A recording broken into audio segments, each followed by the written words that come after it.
அனைவருக்கும் வணக்கம். இன்று நாம் ஒரு மிக முக்கியமான ஆழமான ஞானத் தேடலை தொடங்கப் போகிறோம். 35 ஆண்டுகால யோக சாதனையின் சாரமாக டாக்டர் பண்டிட் ஜி கண்ணைய யோகி அவர்கள் நமக்கு வழங்கிய மானச யோகம் என்னும் பொக்கிஷத்தை நாம் இன்று புரட்டப் போகிறோம். இந்த நூல் வெறும் தத்துவம் அல்ல. இது ஒரு மனிதன் தன் மனதை எப்படி ஒரு கருவியாக மாற்றி வாழ்க்கையை தன் வசப்படுத்தலாம் என்பதற்கான நேரடி வழிகாட்டி. அம்பத்தூர் ஆத்மயோக ஞான சபா மூலம் உலகெங்கும் பரவிய இந்த யோக ரகசியங்கள் இன்று நமக்கான ஒரு பாடமாக மாறப்போகிறது. இப்போது நாம் இந்த நூலின் 19ஆம் அத்தியாயத்திற்குள் நுழையப் போகிறோம். ஆமா, இது ரொம்பவே ஒரு ஆழமான சுவாரஸ்யமான ஒரு தேடலா இருக்க போகுது. கண்டிப்பா. இப்போ ஒரு நிமிஷம் இதை கற்பனை செய்து பாருங்கள் நேயர்களே. நீங்க இன்னைக்கு இரவு தூங்க செல்றீங்க.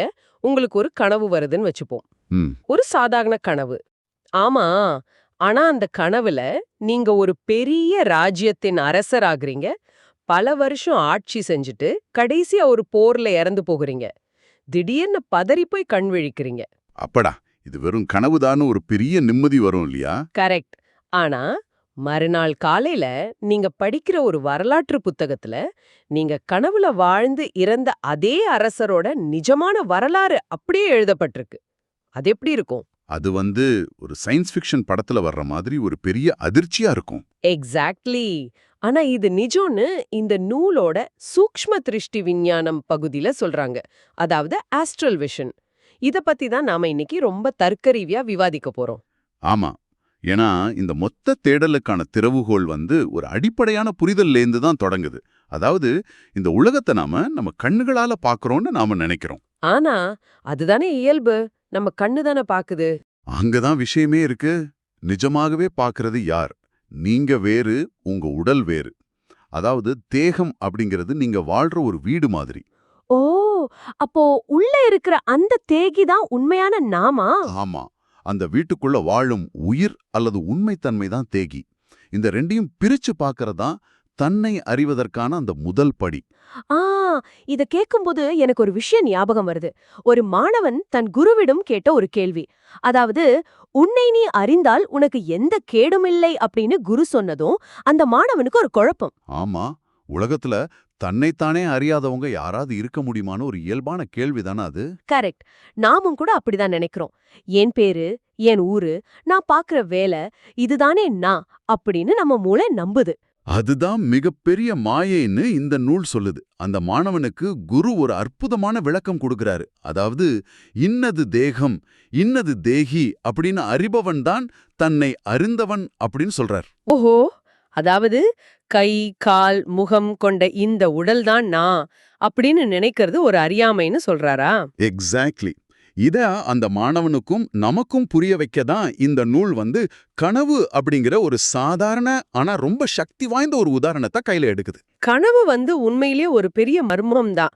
இப்ப இத யோசிக்கும்போது எனக்கு நம்ம நவீன காலத்துல யூஸ் பண்ற வர்ச்சுவல் ரியாலிட்டி, அதாவது அந்த விஆர் கண்ணாடி ஞாபகத்துக்கு வருது. ரொம்ப சரியான ஒரு ஒப்பீடு இது. ஆமா, நாம விஆர் கண்ணாடிய போட்டிருக்கிற அந்த வினாடி நம்ம மூளை அந்த பொய் உலகத்தை 100% நிஜம்னு நம்பிடுது.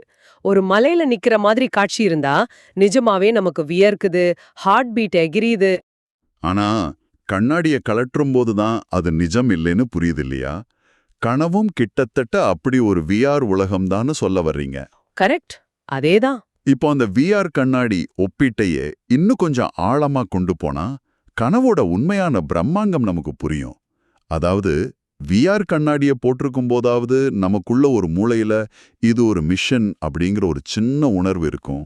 ஆமா, பின்னாடி எங்கேயாவது ஒரு இடத்துல அந்த ஞாபகம் இருக்கும். ஆனா கனவுல அப்படி இல்லையே. அதுதான் பாயிண்ட். கனவு காணும்போது, ஓ, நாம இப்போ கனவு கண்டு கொண்டிருக்கிறோம் அப்படின்னு யாரும் அந்த நேரத்துல உணர்றது கிடையாது. ஆமாம், அதனாலதான் கனவுல ஒரு புலிய கண்டு பயந்து ஓடும்போது நிஜமாவே நம்ம உடலிலும் மனதிலும் ஒரு பெரிய மாற்றம் நிகழுது. அந்த பயம் நம்மள அப்படியே உறைய வைக்குது. ஆமா, விழித்தெழும்போது கூட நிஜமாவே வியர்த்து விறுவிறுத்து மூச்சு இறைக்கதான் எந்திரிக்கிறோம். முகம் விளிரி போயிருக்கும்.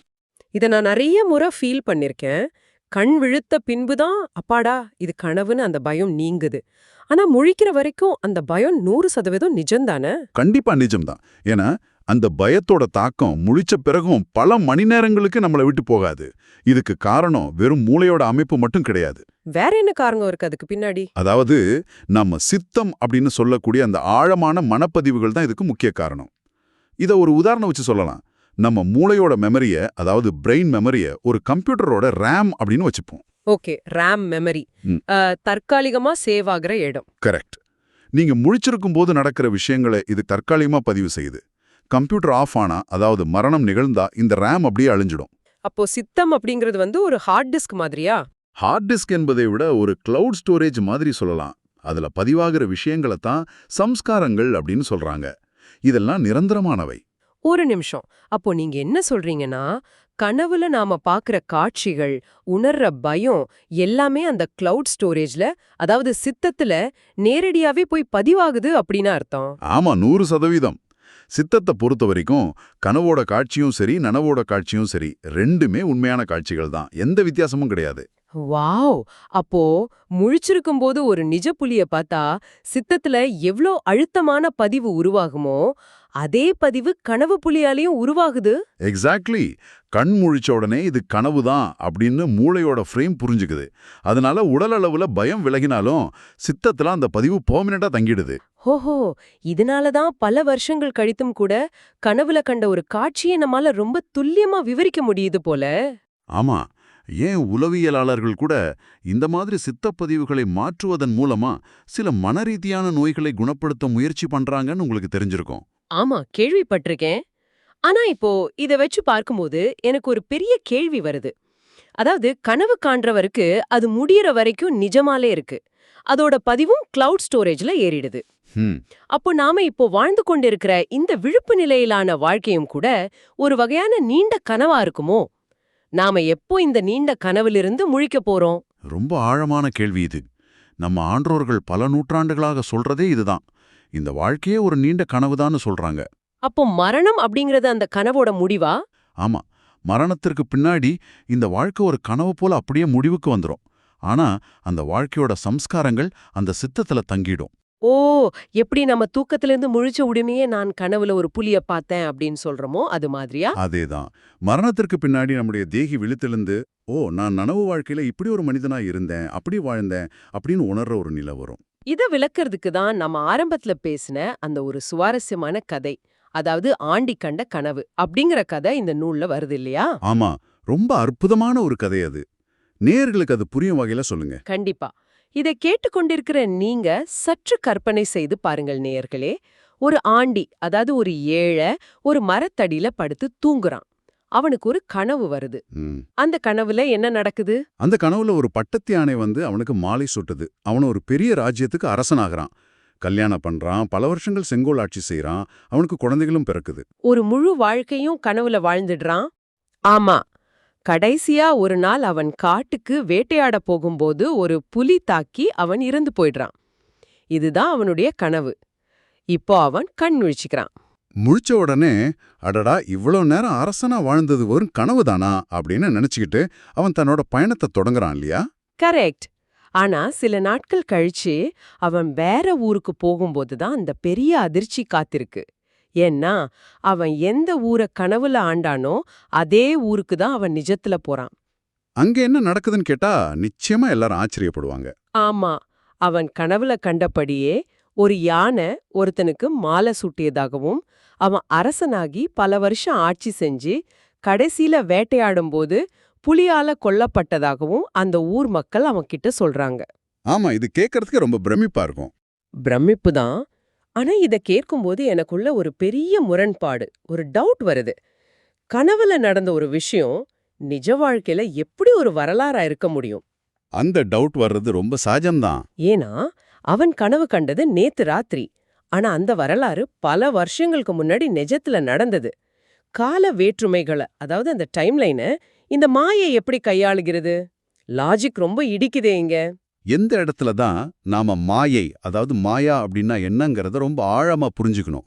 ஏன்னா கால வேற்றுமை, அதாவது டைம் டிஃபரன்ஸ் அப்படிங்கிறது விழிப்பு நிலைக்கும் கனவு நிலைக்கும் உள்ள ஒரே வித்தியாசம்.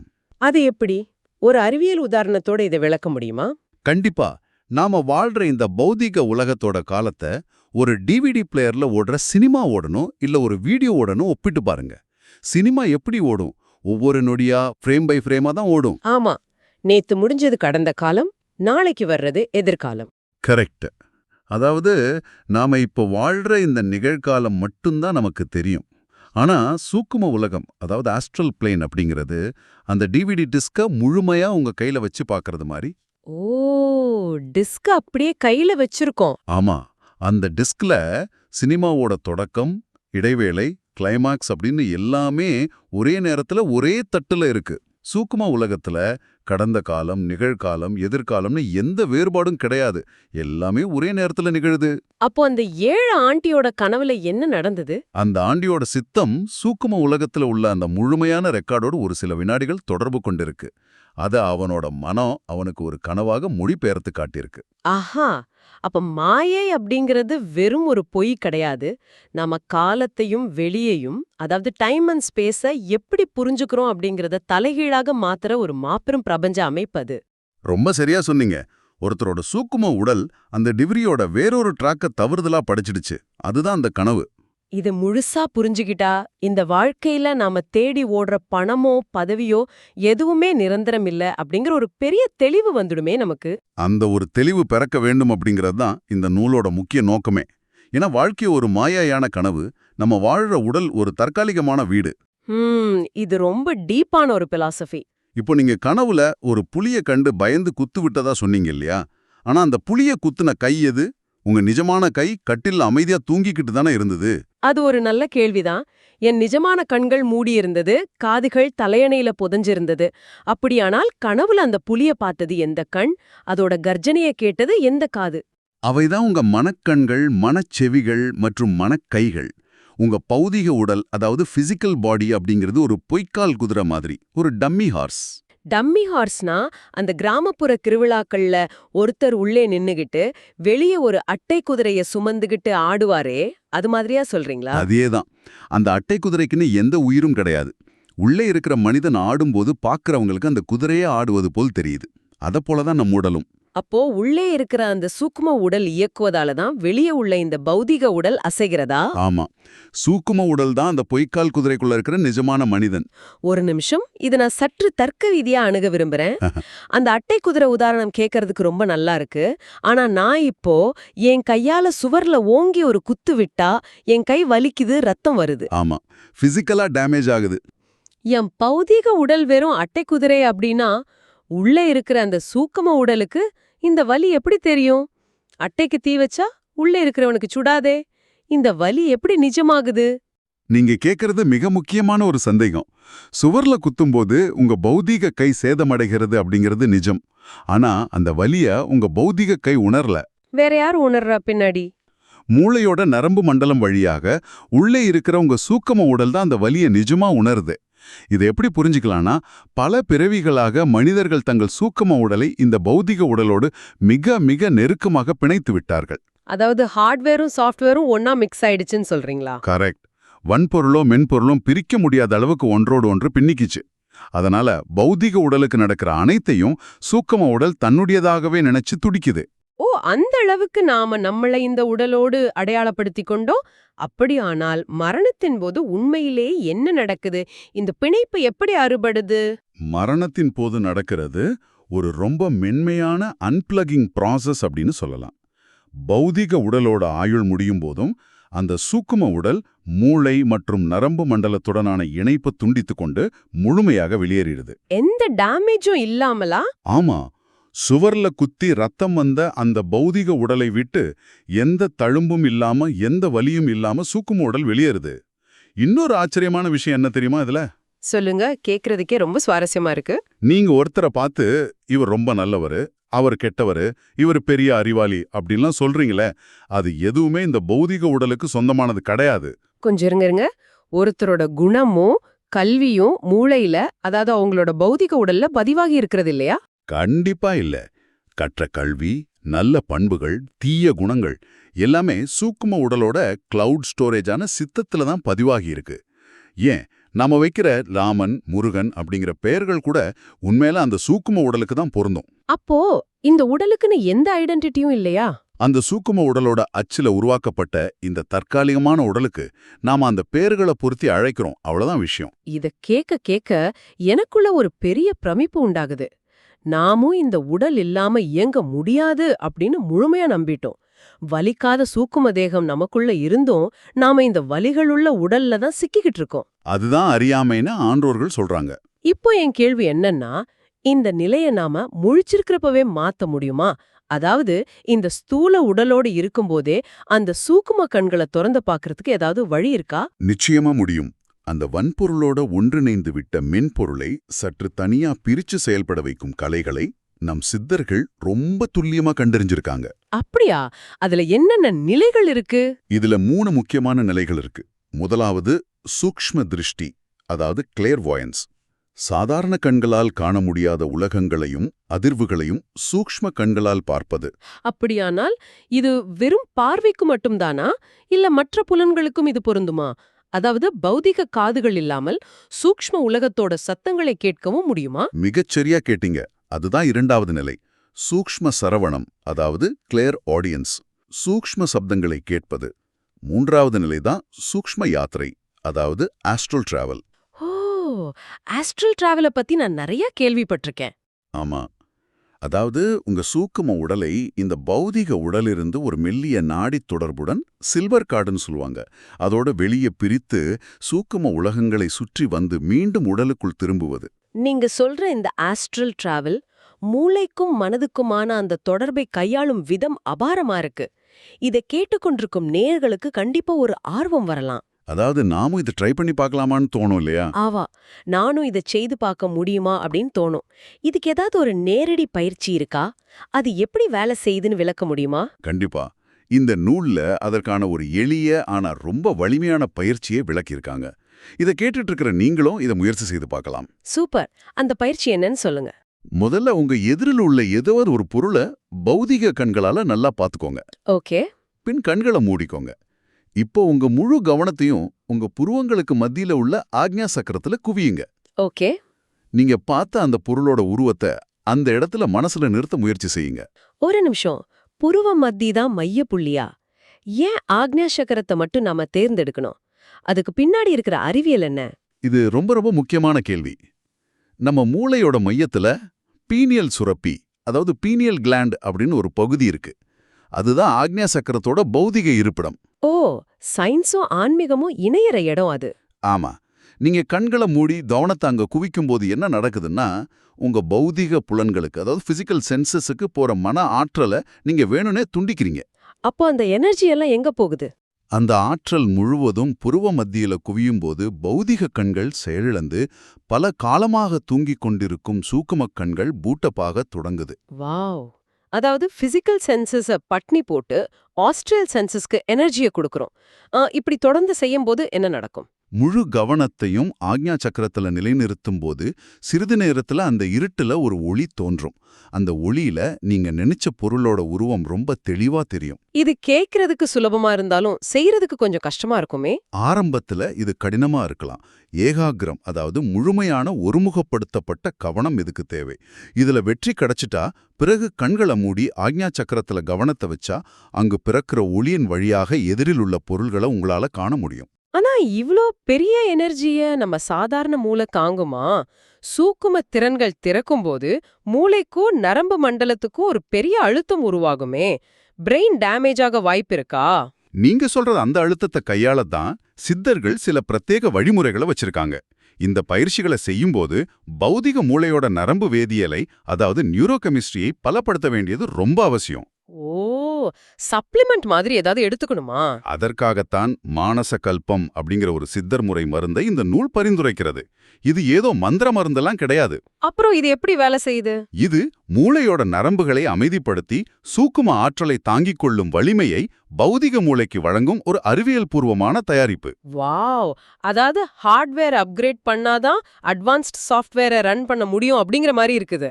ரொம்ப கரெக்டான உதாரணம். அதுக்காகத்தான் இந்த மாதிரி பயிற்சிகளுக்கு உடலையும் மனசையும் தயார்படுத்தணும்னு சொல்றாங்க. ஆமா. இன்னைக்கு நம்ம விவாதிச்ச விஷயங்கள் ஒவ்வொன்றும் நம்மள நாமே ஒரு புதிய கண்ணோட்டத்துல பார்க்க வைக்குது.